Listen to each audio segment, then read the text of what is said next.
if you'd like to get started, I don't know if I should introduce the world famous Lori Mills. Thank you so much for, agreeing to do this. And you're an amazing painter, and I can't wait to see your studio. So I'll let you take it from here. Thank you, Wendy. Well, thank you so much. So I volunteered to do the studio tour, and I'm so happy to be here today. Wendy was nice enough to give me an outline, so I'm going to sort of interview myself, ask myself questions from the outline. So I'm going to give you a tour of my studio, but first I wanted to tell you a little bit about myself. So as a person, artist introduction, as a person, where do you live? I live in Malibu. I live about a half a block from the ocean.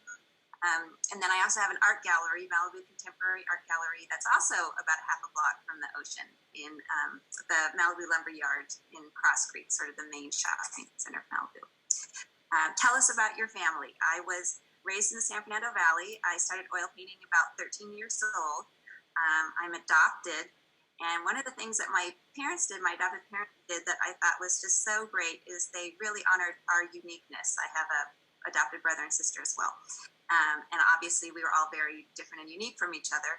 And they saw how much I liked to paint.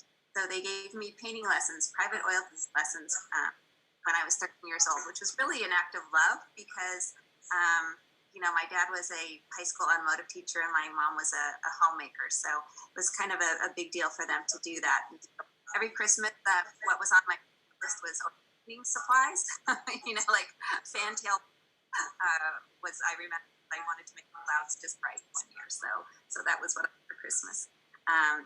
And so then when I had my own two kids, who are now 25 and 26, I really had this impulse to find my birth parents, and then interestingly enough, they're both artists. So my birth dad is a glass blower by trade, and then my birth mom is just a creative. She's like a master knitter, master jewelry maker. So it goes back to the questions of nature, nurture, for sure.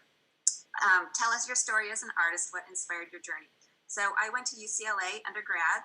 I got an anatomy degree in kinesiology, and I really wanted to be an artist, but I just really didn't have the confidence to support myself with that dream. I didn't know how that I could turn that into making a living. So I had a big career in aesthetic medicine for about 25 years.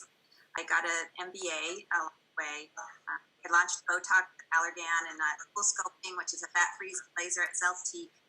But art was always my passion. So I used science to support myself, although it was aesthetic science, but art was my passion. So along with raising my kids, I was always taking a class. I was taking, porcelain doll making, ceramics, jewelry making. I took lots of painting classes, knitting, lapidary. And then when my youngest went off to undergrad, I moved to San Francisco and honored my dream and got an oil painting degree from San Francisco Art Institute. So I finally honored my inner art.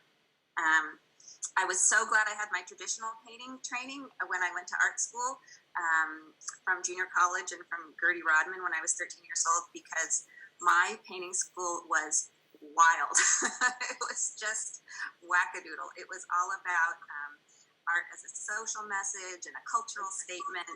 Everything was very gritty and abstract. There were no rules. They had people painting with anything they wanted. People painted with mud. They painted with blood. They painted with menstrual fluid. I mean, it was like night and day. Like, here's my traditional, like there was no middle ground.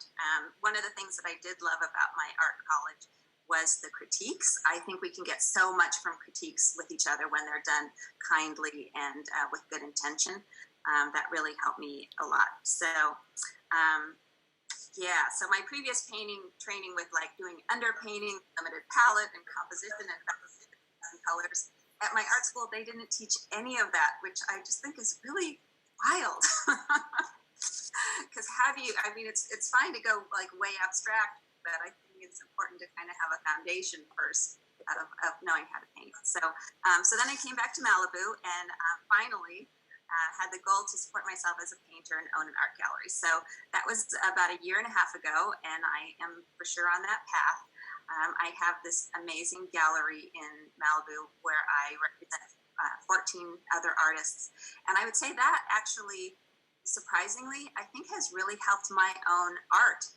and being a better painter, because I get to be, first of all, in the gallery, I get to be around everyone else's paintings all day. So I just, being in that inspiring environment and being around their art. And then just also really having empathy with them of what they go through. Me as an artist thinking, oh, I just want to support myself with my art. Well, when I'm around 14 other people that also want to support themselves with their arts, and I see their hopes and fears and insecurities, and, I get to get very close to that. And then I also get to see, just tactical things like how they wire their paintings and how they finish them and what frames they pick and stuff like that. So, so that's just wonderful. It's a joy for me. Another thing that I think helped my art, quite a number of years ago, I was asked to art model, and that absolutely terrified me. And so I thought, if this terrifies me, then that's something I think I need to do. So I did that for a couple of years.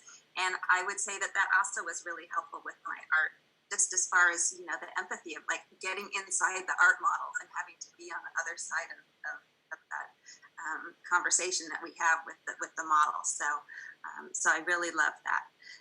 When did you join Westlake Village Art Guild, and why? I guess, was it about a year ago, Wendy? I think this is your second year. Yeah, I think it was about a year ago. And why? So I'm the vice president of Malibu Art Association, and I just observed that there was so much that we could learn from each other, and what this group has going on that's so great, the dinner meetings and the really great shows that are done here. And I thought we could learn from each other.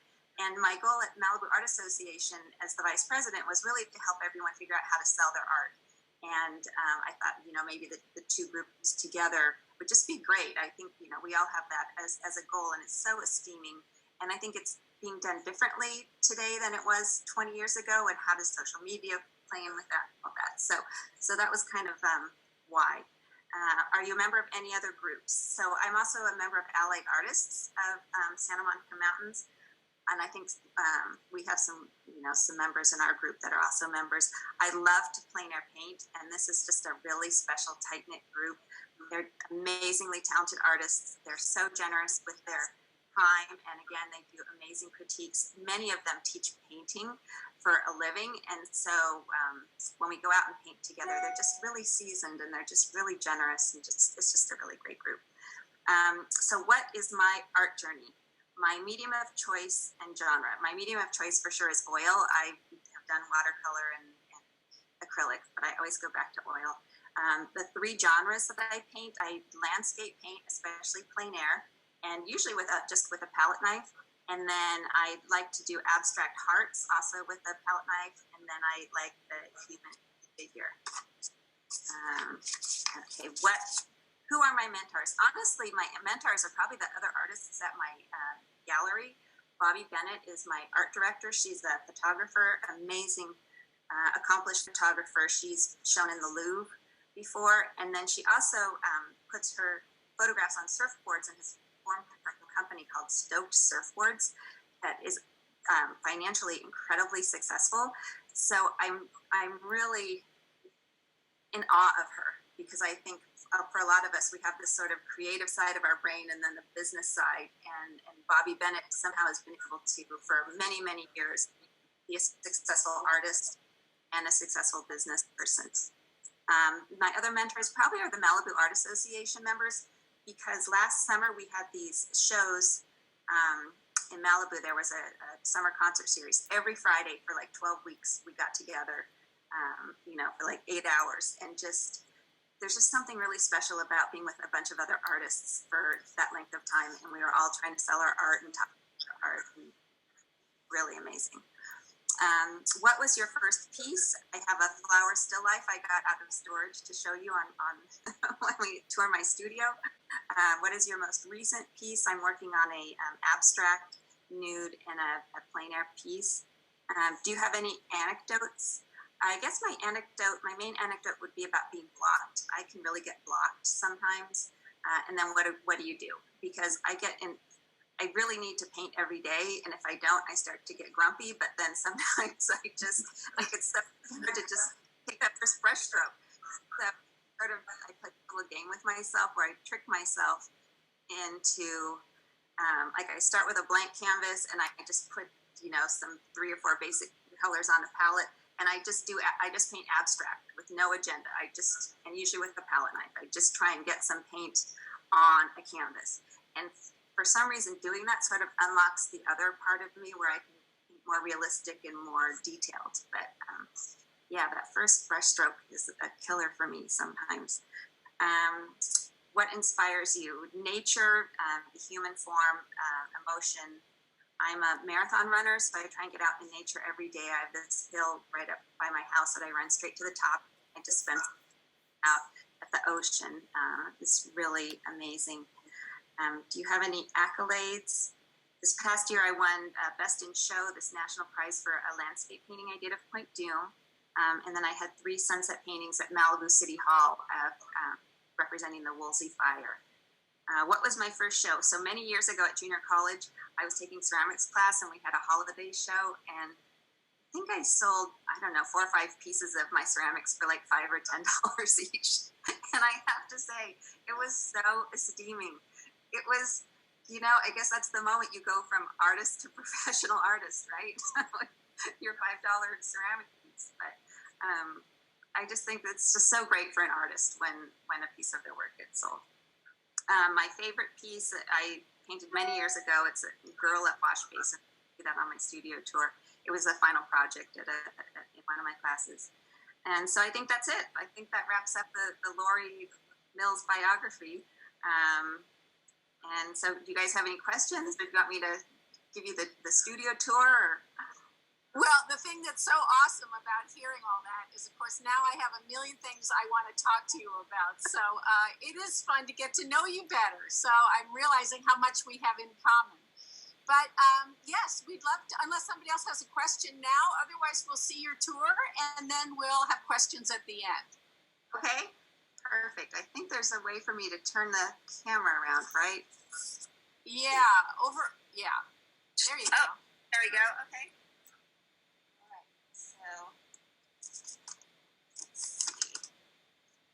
So what I want to say about my studio is that it goes from clean to chaos to clean.